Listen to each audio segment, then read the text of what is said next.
Assalamualaikum everyone. I hope my all students will be absolutely fit and fine. So आज जिस topic पर मैं lecture बनाने जा रही हूँ that is about parts of speech, a basic topic of English grammar. इसके बारे में कुछ मिसकॉन्सेप्ट भी हैं जो इस लेक्चर में इंशाल्लाह हमारे तमाम स्टूडेंट्स से क्लियर होंगे। So let's start and learn about parts of speech. सबसे पहले तो हमें पता होना चाहिए that how many parts of speech are there. Do you know what is the meaning of parts of speech? Okay, first of all हम इसकी meaning clear करते हैं कि पार्ट्स ऑफ स्पीच एक्चुअली में किसे कहा जाता है। पार्ट्स ऑफ स्पीच, अगर हम इन वर्ड्स को तोड़े so these are 3 words. Parts of speech, parts means हाँ या किसी भी चीज़ के हिस्से। स्पीच का मतलब होता है बोलना।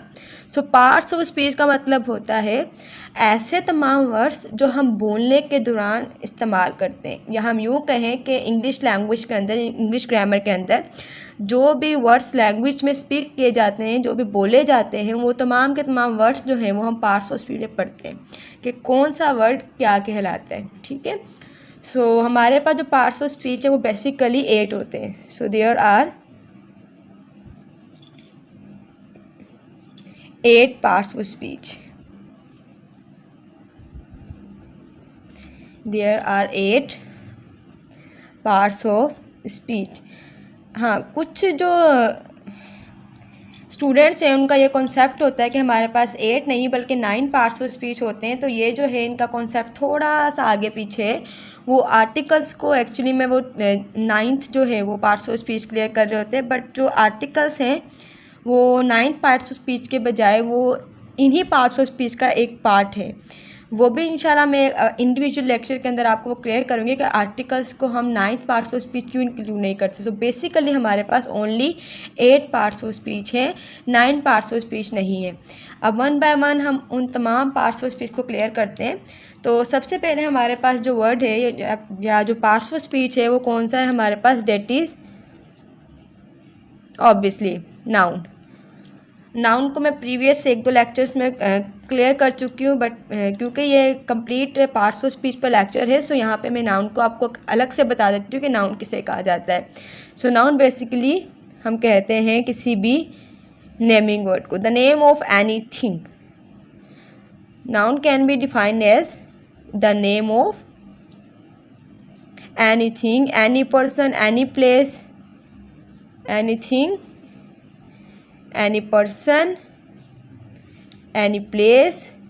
मतलब ये किसी भी चीज़ की आइडेंटिफिकेशन को सिंपली हम लोग क्या कहते हैं? नाउन कहते हैं। नाउन एक्चुअली में नाम होता है क्या है? किसी भी चीज़ की आइडेंटिफिकेशन होती है। सो किसी भी चीज़ जो जिस वर्ड से कोई चीज़ आइडेंटिफाई की जाए वो उसका नाम होता है और उसी को हम लोग नाउन कहते हैं। ठीक है, फिर चाहे वो कोई प्लेस हो, कोई जगह हो, कोई इंसान हो, कोई शहर हो, कोई मुल्क हो, that will be known as noun. तो नाउन क्या है? किसी भी चीज़ का नाम है। अब हमारे पास कोई भी टेस्ट वगैरह आता है या कुछ भी आता है तो उसमें एक्चुअली में डेफिनेशंस वगैरह तो बहुत ही कम पूछी जाती हैं, आइडेंटिफिकेशन पूछी जाती है। सो आप भी इस बारे में ख्याल रखेंगे और जो टीचर्स हैं वो भी इस बारे में ख्याल रखेंगे कि जब अपने स्टूडेंट्स को पार्ट्स ऑफ स्पीच पढ़ाएं तो उन्हें जस्ट डेफिनेशंस ना पढ़ाएं, साथ में उसकी आइडेंटिफिकेशन भी पढ़ाएं। फॉर एग्जाम्पल कैसे? There is a sentence, it is the book. ठीक है, तो इस सेंटेंस के अंदर बच्चों को आइडेंटिफाई करना सिखाएं कि नाउन किसे कहा जाता है। सो यहाँ पे हमारे पास सिंपली नाउन क्या है? बुक। क्योंकि बुक एक चीज़ की आइडेंटिफिकेशन है कि मतलब एक चीज़ होती है जिस कवर्ड होती है, जिसके अंदर कुछ लिखा होता है, उसे बुक कहते हैं। ठीक है, इसी तरीके से if I said I live in Pakistan, so इसके अंदर हमारे पास नाउन कौन सा वर्ड है? पाकिस्तान। ठीक है, इसी तरीके से अगर हम किसी पर्सन की बात करें, अली इज़ माई ब्रदर, तो इसके अंदर हमारे पास नाउन क्या है? अली है। ठीक है, सो नाउन सिंपली क्या है? आइडेंटिफिकेशन ऑफ एनीथिंग, किसी भी चीज़ की पहचान, उसका नाम, और उस नाम को हम इंग्लिश ग्रामर के अंदर एज अ नाउन जानते हैं। ठीक है, सो नाउन ऑलमोस्ट आपका कंप्लीटली क्लियर हुआ होगा। अच्छा, इस सेंटेंस के अंदर हमारे पास 2 नाउन है, एक ब्रदर एक रिश्ते की पहचान है। ठीक है, और अली जो है वो एक बॉय का नेम है। सो ये हमारे पास था नाउन। नाउन के बाद जो दूसरी चीज़ है हमारे पास डेट इज़ प्रोनाउन।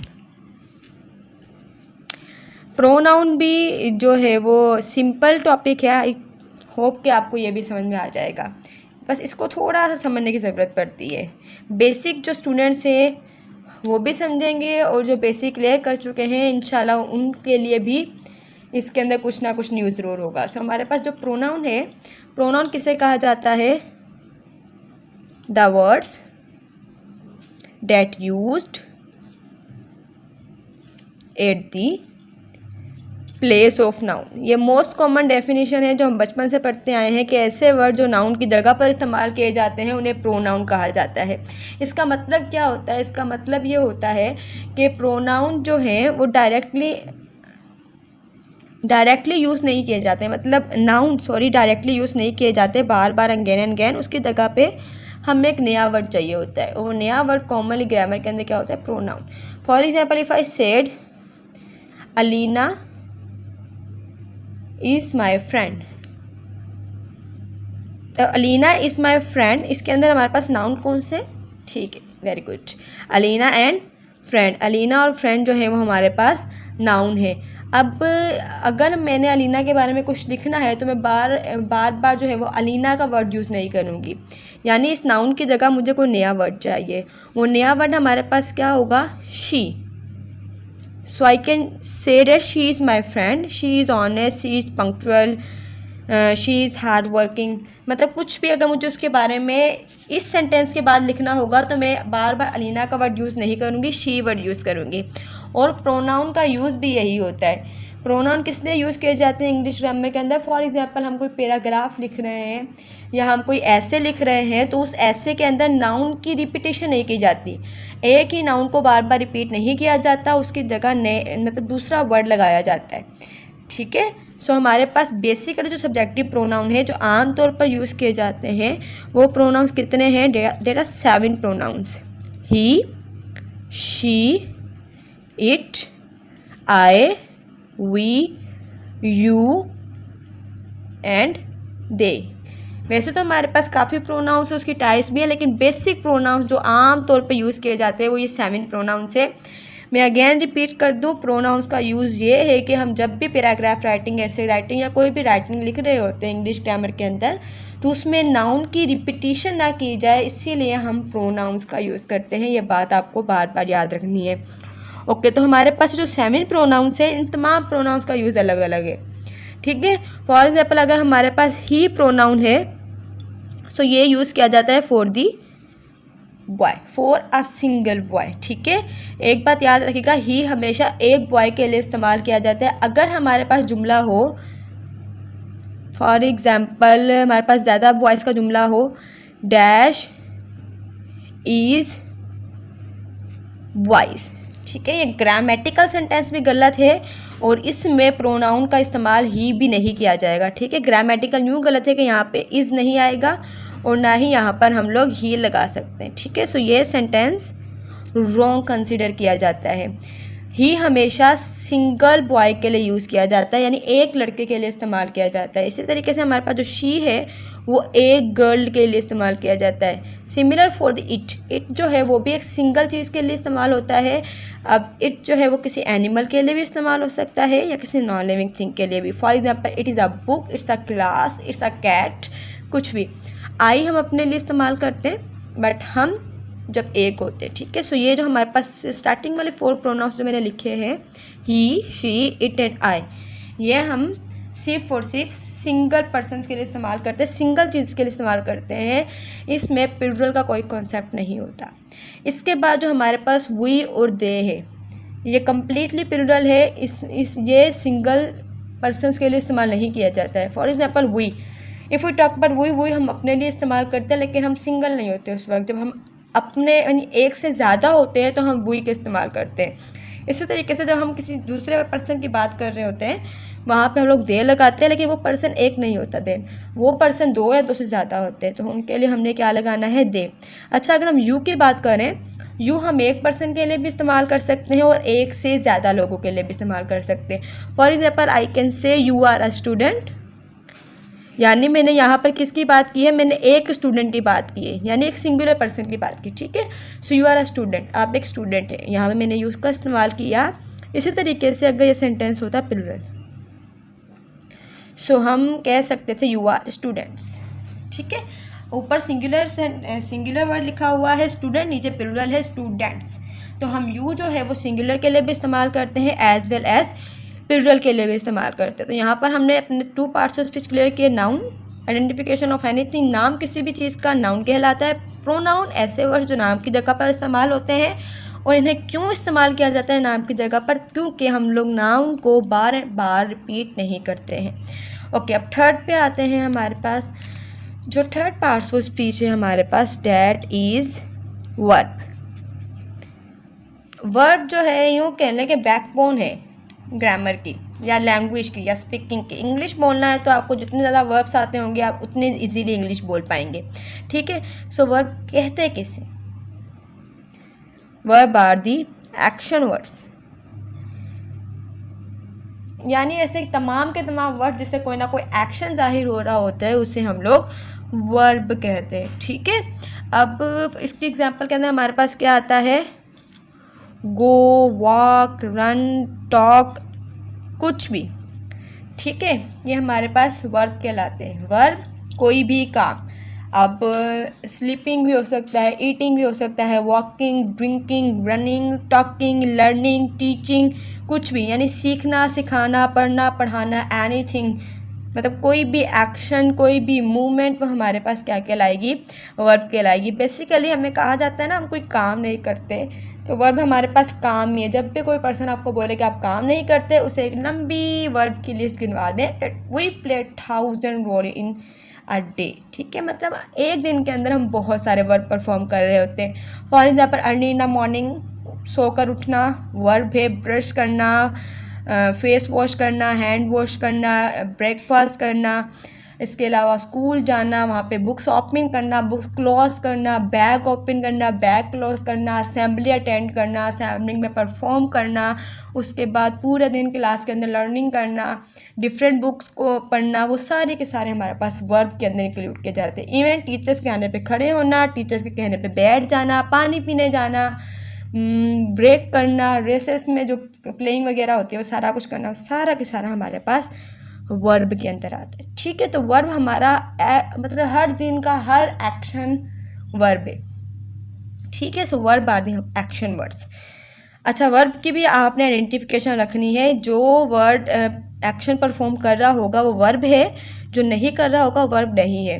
वर्ब और नाउन, मतलब बहुत सारे हमारे पास वर्ड्स ऐसे हैं जो कभी कभी वर्ब के तौर पे इस्तेमाल हो रहे होते हैं और कभी कभी नाउन के तौर पे इस्तेमाल हो रहे होते हैं। ऐसी मेरी एक प्रीवियस वीडियो बनी हुई है, इंशाल्लाह वो भी मैं शेयर कर दूँगी आप लोगों के साथ। इसी के साथ नाउन और वर्ब की आइडेंटिफिकेशन अलग अलग कैसे की जाए, मतलब वर्ड सेम हो बट समटाइम्स वो नाउन है, समटाइम्स वो वर्ब है। ठीक है, सो ये था हमारे पास वर्ब। नाउन किसी चीज़ का नाम, प्रोनाउन जो नाउन की जगह पे इस्तेमाल किए जाए, और वर्ब कोई भी एक्शन वर्ड। ठीक है, अब हमारे पास जो चौथा पार्ट्स ऑफ स्पीच है डैट इज एडवर्ब। अब एडवर्ब क्या है? अच्छा, आप लोगों ने मोस्टली देखा होगा कुछ लोग ऐसे होते हैं जो काम को अप्रिशिएट करते हैं, कुछ कामों में से नुक्स निकालते हैं, कुछ हमें गाइड कर रहे होते हैं कि आपको ये काम ऐसे नहीं ऐसे करना चाहिए, कुछ हमें बता रहे होते हैं कि आपका ये काम अच्छा है और ये काम आपका अच्छा नहीं है। तो एडवर्ब भी समझ रहे हैं हमारे वही गाइडर हैं जो हमें बता रहे होते हैं कि काम किस तरीके से होना है। ठीक है, सो एडवर्ब, अगर हम वर्ड पर गौर करें, इस लफ्ज़ पर गौर करें, तो ये 2 लफ्ज़ों से मिलके बना है एड वर्ब, यानी anything that is add in the verb, ऐसी चीज़ जो वर्ब के साथ ऐड है, और वो यानी मतलब कोई ना कोई मतलब वर्ब के साथ उसका कोई ना कोई लिंक है। ठीक है, सो पहले देख लेते हैं किससे कहा जाता है adverb. Adverb are the words that modify the verb. ठीक है, ऐसे वर्ड्स जो वर्ब को मॉडिफाई करते हैं उन्हें एडवर्ब कहा जाता है। ऐसे नहीं, हम यूँ पढ़ते हैं कि ऐसे लफ्ज़ ये बताएं कि काम किस तरीके से हो रहा है, स्लो हो रहा है, फास्ट हो रहा है, अच्छे तरीके से हो रहा है, गलत तरीके से हो रहा है, ठीक हो रहा है या ठीक नहीं हो रहा है। मतलब जो भी हमारे पास वर्ब बताएं कि वर्ब किस तरीके से परफॉर्म हो रहा है वो हमारे पास एडवर्ब कहलाएगा। अब कैसे, ऐसे थोड़ी।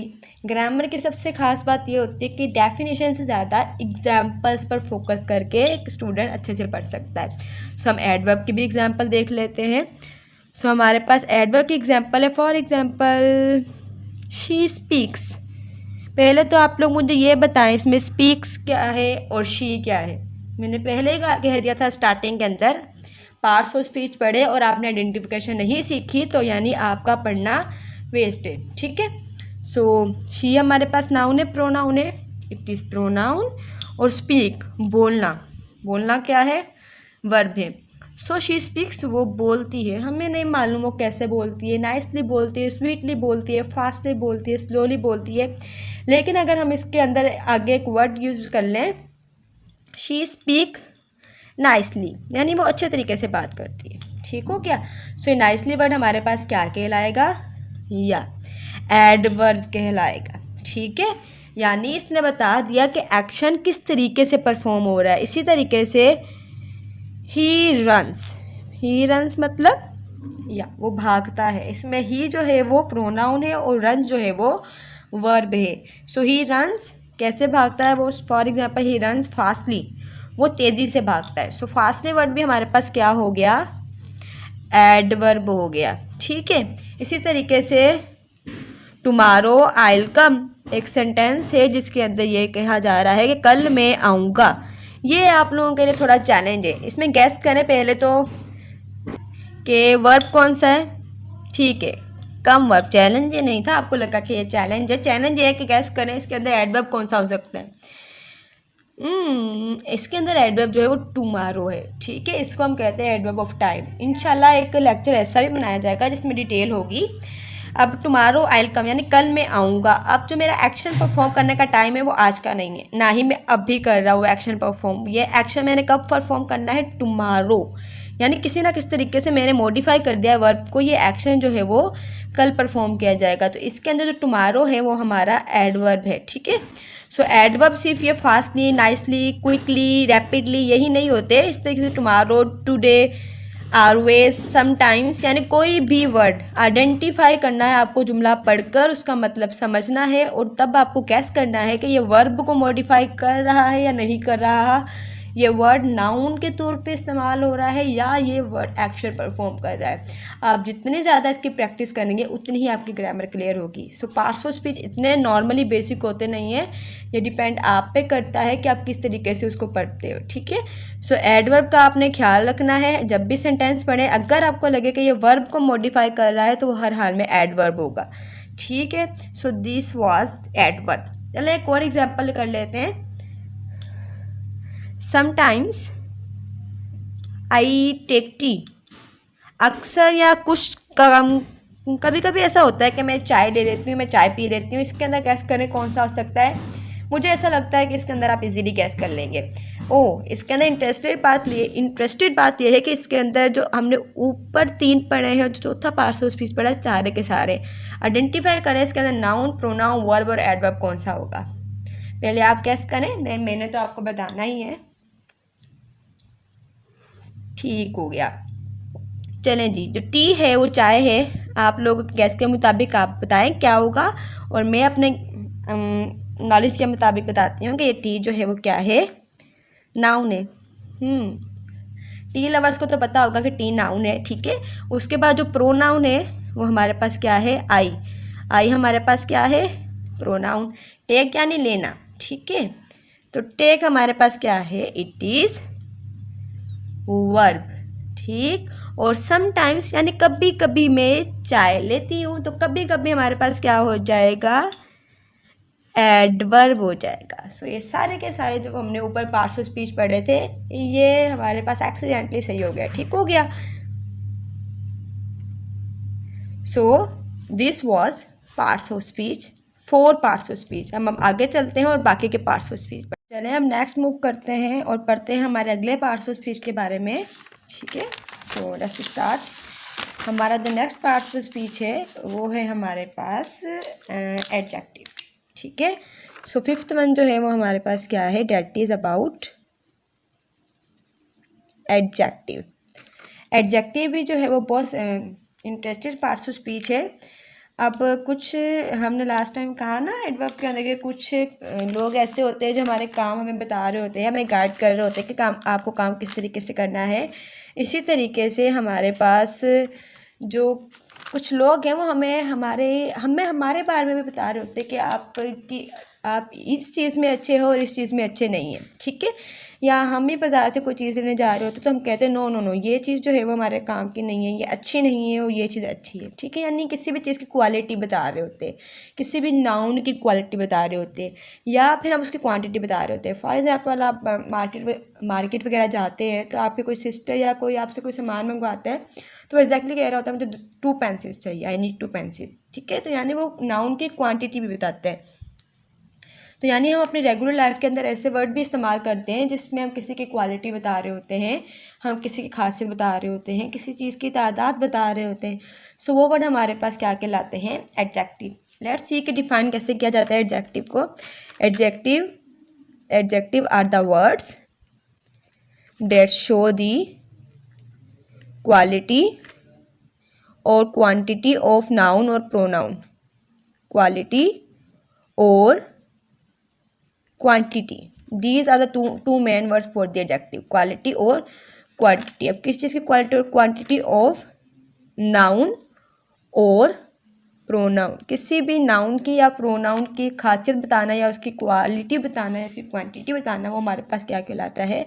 एडजेक्टिव कहलाता है। फॉर एग्जाम्पल हमारे पास एक सेंटेंस है, Aira is a good girl, ठीक है। Sentence is Aira is a good girl. अब इसके अंदर गर्ल और आयरा हमारे पास ऑब्वियसली नाउन है और इसकी जो खासियत है वो कौन बता रहा है? ये वर्ड बता रहा है, गुड। तो गुड हमारे पास क्या हो जाएगा? एडजेक्टिव हो जाएगा। क्यों एडजेक्टिव होगा? क्योंकि ये इस नाउन की क्वालिटी को बता रहे हैं, ठीक है। सो ऐसे वर्ड जो नाउन की क्वालिटी को बताते हैं वो हमारे पास क्या कहलाते हैं? एडजेक्टिव कहलाते हैं। इसी तरीके से शी हैज़ 2 पेन, उसके पास 2 पेन है। अब ये 2 वर्ड हमारे पास क्या कहलाएगा? 2 वर्ड हमारे पास कहलाएगा एडजेक्टिव। सो ये 2 हमारे पास हो गया एडजेक्टिव, यानी 2 चीज़ों के बारे में बताना है। वो 2 चीज़ें कौन सी हैं? क्वालिटी और दूसरी चीज़ क्या है? क्वांटिटी। अब क्वालिटी और क्वांटिटी किसकी होगी? या फिर नाउन की या फिर किसी प्रोनाउन की। ऐसे वर्ड हमारे पास क्या कहलाएंगे? एडजेक्टिव। अच्छा, इसमें सिर्फ गुड और बैड नहीं आएगा, इसके अंदर फॉर एग्जाम्पल कौन कौन से वर्ड्स आ सकते हैं वो मैं आपको बता दूँ। Tall, short, big, cute, intelligent, smart, talented, over smart, confident. मतलब इसमें आप गैस कैसे करेंगे? इसमें आपने इस तरीके से आइडिया लगाना है कि ये इसमें से कौन सा ऐसा वर्ड है जो नाउन की खासियत बता रहा है, ठीक है, नाउन की क्वालिटी बता रहा है, वो हमारे पास क्या हो जाएगा? एडजेक्टिव, ठीक है। नॉट ओनली क्वालिटी, इसके अंदर क्वांटिटी भी इंक्लूड की जाएगी। सो एडजेक्टिव क्लियर है। तो उसके बाद हम लोग चलते हैं अपने 6th पार्ट्स ऑफ स्पीच के ऊपर, और 6th पार्ट्स ऑफ स्पीच है हमारे पास प्रीपोजिशन। प्रीपोजिशन ऐसा वर्ड है जो थोड़ा थोड़ा कंफ्यूज भी करते हैं। मतलब जब हम प्रीपोजिशन के यूज़ पर आते हैं तो मोस्टली स्टूडेंट कंफ्यूज रहते हैं कि प्रीपोजिशन का यूज़ किस तरीके से किया जाएगा। बट अगर हम इसको अंडरस्टैंड करें तो बड़ा वीआईपी और इजी कॉन्सेप्ट है प्रीपोजिशंस का भी। ओके जी, तो हम प्रीपोजिशन को अगर हम देखें तो ऐसे वर्ड लिखा हुआ है पोजीशन, यानी किसी भी चीज़ की पोजीशन बताना, ठीक है। The words that show position, यानी कोई चीज़ किस पोजीशन में पड़ी हुई है। ये एक तरह का कॉन्सेप्ट है। इसका दूसरा कॉन्सेप्ट ये वो कौन सा है? वो ये कॉन्सेप्ट है the words that join a noun with a pronoun. ऐसे वर्ड जो एक नाउन को एक प्रोनाउन के साथ जोड़े या फिर और ज्वाइन टू नाउन्स, या फिर 2 नाउन्स को आपस में जोड़ दें, वो हमारे पास प्रीपोजिशन कहलाते हैं।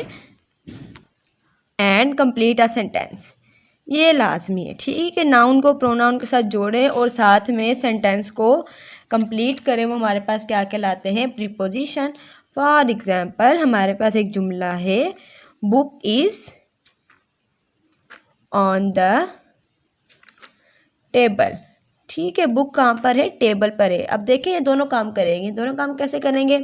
ये भी हमारे पास क्या है? नाउन है, और बुक भी हमारे पास क्या है? नाउन है। अब नाउन को नाउन के साथ जोड़ने वाला कौन है? द टेबल एक अलग चीज़ है, बुक इज़ एक अलग चीज़ है। जोड़ा किसने? इस ऑन वर्ड ने। ठीक है, यानी बुक कहाँ पर है? टेबल पर पड़ी हुई है। अब ये नाउन के साथ जोड़कर जुमला पूरा भी कर रहा है और ये बुक की पोजीशन भी बता रहा है, तो ये हमारे पास क्या हो जाएगा? प्रीपोजिशन। ठीक है, फॉर एग्जाम्पल इसके अलावा अगर हमारे पास वर्ड है it is in my bag, sentence क्या है? It is in my bag. अब इट कुछ भी हो सकता है ना, किसी भी कोई नॉन लिविंग चीज़ हो सकती है, कोई एनिमल हो सकता है। एनिमल बैग के अंदर वैसे भी क्या करेगा? ठीक है, तो कोई नॉन लिविंग थिंग है। तो बैग हमारे पास है नाउन और इट हमारे पास क्या है? प्रोनाउन है। अब इस प्रोनाउन को इस नाउन के साथ वर्ड कौन सा जोड़ रहा है? गैस करें। माई बैग एक नाउन है, इट हमारे पास क्या है? प्रोनाउन है। और जोड़ा किसने इन दोनों को? या ऑब्वियसली इस इन वर्ड ने जोड़ा, तो इन हमारे पास क्या कहलाएगा? प्रीपोजिशन। यानी प्रोनाउन को नाउन के साथ जोड़ने वाले अल्फाज हमारे पास क्या कहलाएंगे? प्रीपोजिशन कहलाएंगे। और प्लस में ये पोजीशन भी बताएंगे जगह कि कौन सी चीज़ कहाँ पर पड़ी हुई है। अब इसमें कौन कौन से वर्ड आते हैं? इसके अंदर इंक्लूड होता है in, on, at, near, under, in front of anything, in the back of anything, between, कुछ भी। ठीक है, ये इस तरह के वर्ड हमारे पास क्या कहलाते हैं? प्रीपोजिशन। और इसको भी आइडेंटिफाई आप कैसे करेंगे? दो चीज़ों के जरिए। एक, क्या ये पोजीशन शो कर रहे हैं, डायरेक्शन शो कर रहे हैं। दूसरी, क्या ये नाउन को प्रोनाउन के साथ जोड़ रहे हैं, क्या ये नाउन को नाउन के साथ जोड़कर जुमला पूरा कर रहे हैं। अगर ये सारा कुछ उसके अंदर पाया जाता है तो वो हमारे पास क्या है? प्रीपोजिशन है। ठीक है, सो प्रीपोजिशन के बाद जो अगला वर्ड हमारे पास है डैट इज या कंजक्शन। कंजक्शन बड़ा इंटरेस्टेड है। प्रीपोजिशन कंजक्शन के ऑलमोस्ट काम सेम है, बट सीरियसली कहा जाए तो कंजक्शन के यूजेस जो है ना वो प्रीपोजिशन के यूजेस से थोड़े से आसान है। ठीक है, सो हमारे पास अगला वर्ड है कंजक्शन। अब प्रीपोजिशन का काम क्या था? दो चीज़ों को आपस में मिला देना। ठीक है, इसी तरीके से कंजक्शन का काम भी यही है। कंजक्शन ने भी क्या करना है? दो चीज़ों को आपस में मिला देना है। अरे फिर डिफरेंस कहाँ पे होगा? चेक कर लेते हैं कि डिफरेंस कहाँ पर है। So conjunction are the words that join no two nouns, no two pronouns, no showing position. Conjunction क्या होते हैं? The words that join to complete sentences और अनकम्प्लीट सेंटेंसेस। ज्वाइन कंजक्शन हमारे पास ऐसे वर्ड्स होते हैं जो दो फ्रेजेस को, क्लॉजेस को या सेंटेंसेस को आपस में जोड़ते हैं। तो ऐसे वर्ड जो दो जुमलों को आपस में जोड़ दें वो हमारे पास क्या कहलाते हैं? कंजक्शंस कहलाते हैं। ठीक है, ऐसे नहीं, एग्जाम्पल से समझेंगे। कैसे? For example, she is talented. कितने जुमले हैं हमारे पास? एक जुमला है। अब इसमें बताएं मुझे ये टैलेंटेड वर्ड है ये क्या है? या इट इज़ एडजेक्टिव। दूसरा जुमला लिख देते हैं, शी डजंट वर्क हार्ड। ठीक है, सेंटेंस क्या कह रहा है? She doesn't work hard. इसका मतलब ये है कि वो मेहनत नहीं करती है। सो शी इज़ टैलेंटेड बस एक सेंटेंस है, शी डजंट वर्क हार्ड हमारे पास दूसरा सेंटेंस है। तो यानी दो सेंटेंस है। अब मैजिकली इसको एक सेंटेंस करते हैं, मैजिकली नहीं ग्रामेटिकल करते हैं। ठीक है, ग्रामेटिकली ये सेंटेंस एक कैसे होगा? वो टैलेंटेड है लेकिन वो मेहनत नहीं करती है। ठीक है, सो लेकिन को हम इंग्लिश में क्या बोलते हैं? बट। तो ये बट वर्ड हमारे पास क्या कहलाएगा? कंजक्शन कहलाएगा। यानी कि वो टैलेंटेड है, उसमें टैलेंट है, लेकिन टैलेंट ऑब्वियसली वेस्ट हो जाता है जब कोई बंदा मेहनत नहीं करता है। So she is talented but she doesn't work hard. वो मेहनती, वो टैलेंटेड है बट वो मेहनत नहीं करती हैं। ठीक है, सो इस बट वर्ड ने क्या किया? इन दो जुमलों को आपस में एक कर दिया। I like T. मुझे चाय बहुत पसंद है। ठीक है, अब ये एक सेंटेंस है। दूसरा सेंटेंस क्या है? I also like coffee. मुझे कॉफ़ी भी पसंद है। ठीक हो गया। तो अब ये दो जुमले हैं, इनको जोड़ने के लिए हमें वर्ड चाहिए एंड। ठीक हो गया। तो इस एंड ने क्या किया? इन दो जुमलों को आपस में एक कर दिया। तो अब ऑब्वियसली इसमें कंजक्शन कौन सा है? एंड। ठीक है, अब इसी तरीके से शी केम लेट, वो देर से आई। अब देर से शी मिस्ड हर बस, उसने अपनी बस क्या कर दी? मिस कर दी। अब दो सेंटेंस से अब इसको कंबाइन करेगा हमारे पास वर्ड बिकॉज, ठीक है, वो लेट आई क्योंकि उसकी बस जो थी उसने मिस कर दी थी। तो अब इस बिकॉज वर्ड हमारे पास क्या कहलाएगा, कंजक्शन कहलाएगा। ठीक हो गया। सो कंजक्शन वर्ड हमारे पास क्यों कहलाएगा, क्योंकि इसने दो जुमलों को आपस में जोड़ दिया। सो दो नाउन को या प्रोनाउन को जोड़ने वाले प्रीपोजिशन और जो दो दो जुमलों को आपस में जोड़ दे वो हमारे पास कहलाएंगे कंजक्शंस। अब कंजक्शंस में भी बहुत सारे वर्ड्स आते हैं, उनके भी यूजेस अलग अलग से होते हैं, ठीक है। बट आपने आइडेंटिफाई कैसे करना है कि ये दो नाउन या प्रोनाउन को जोड़ रहा है या ये दो पूरे जुमलों को आपस में जोड़ रहा है। तो जो दो जुमलों को जोड़े वो कंजक्शन, जो नाउंस को या प्रोनाउंस को जोड़े वो हमारे पास क्या कहलाएंगे, प्रीपोजिशन। याद रखिएगा, प्रीपोजिशन में भी नाउन और वर्ब की तरह प्रीपोजिशन और कंजक्शन के बहुत सारे वर्ड सेम होते हैं। बट आइडेंटिफिकेशन मैंने आपको समझा दिए, अब आपने वही मैथड ट्राई करना है, इंशाल्लाह आप सही आइडेंटिफाई करेंगे कि सही पार्ट्स ऑफ स्पीच। ओके, तो अब हमारे पास जो आखिरी पार्ट्स ऑफ स्पीच है हमारा वो है interjection. So last parts of speech is interjection. ये सिंपल है, बहुत बहुत बहुत सिंपल, ठीक है। इंटरजेक्शन हमारे पास कौन से वर्ड्स होते हैं, the words that show sudden feelings. ऐसे वर्ड जो हमारे पास सडन फीलिंग शो करते हैं वो क्या कहलाते हैं, इंटरजेक्शन कहलाते हैं, ठीक है। अब एक बात याद रखनी है कि इंटरजेक्शन जो है मीनिंग लेस वर्ड्स होते हैं, यानी इन वर्ड्स की कोई मीनिंग नहीं होती है, ठीक है। अब फीलिंग जाहिर करने वाले तो ऐसे और भी बहुत सारे वर्ड्स होते हैं, जैसे हैप्पी, सैड, एक्साइटेड, कुछ भी हो सकता है, ठीक है। लेकिन सडन फीलिंग यानी जो अचानक से वर्ड निकल जाते हैं वो हमारे पास इंटरजेक्शन कहलाते हैं और इसकी कोई मीनिंग नहीं होती है। फॉर एग्जाम्पल अगर हम वर्ड यूज़ करते हैं ना उफ, ठीक है, इसी तरीके से हम वर्ड यूज़ करते हैं हुर्रे, वाओ, ठीक है, यानी जो अचानक से हमारे मुंह से निकल जाते हैं। लेकिन अगर हम गौर करें इसी तरीके से वर्ड होता है ओह, ठीक है, बहुत सारे वर्ड्स होते हैं। तो इन में से कोई एक वर्ड भी ऐसा नहीं है जो मीनिंग रखता हो, ये तमाम के तमाम वर्ड्स क्या होते हैं, मीनिंगलेस होते हैं, ठीक है। सो जो सडन फीलिंग शो करते हैं वो हमारे पास इंटरजेक्शन होते हैं। इनके आइडेंटिफिकेशन भी क्या है, एक चीज़ इनके आगे जो है वो इस्तेमाल की जाती होगी। अब वो चीज़ कौन सी है, वो चीज़ क्या हो सकती है, डैट इज़ दीज सैम्पल, ठीक है।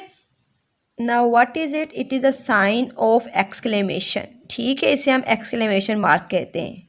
किससे, ओ ऐसे करके जो इस तरीके से मार्क होता है, ठीक है। तो इस तरह के वर्ड्स के आगे यहाँ पे एक्सक्लेमेशन मार्क दिया जाता है, ठीक है। सो ये एरर डिटेक्शन के अंदर भी सवाल आता है कि ये सवाल पढ़ें और देखें इसमें गलती कौन सी है, तो गलती क्या होती है इस एक्सक्लेमेशन मार्क की।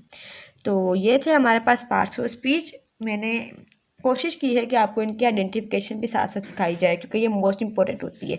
सो आई होप कि आपको तमाम के तमाम पार्ट्स ऑफ स्पीच क्लियर हो जाएंगे। इंस्टेड ऑफ दिस ऑल, अगर आपका कोई भी डाउट हुआ सो आप पर्सनली या फिर कमेंट्स के अंदर जैसे आपका दिल करे आप पूछ सकते हैं।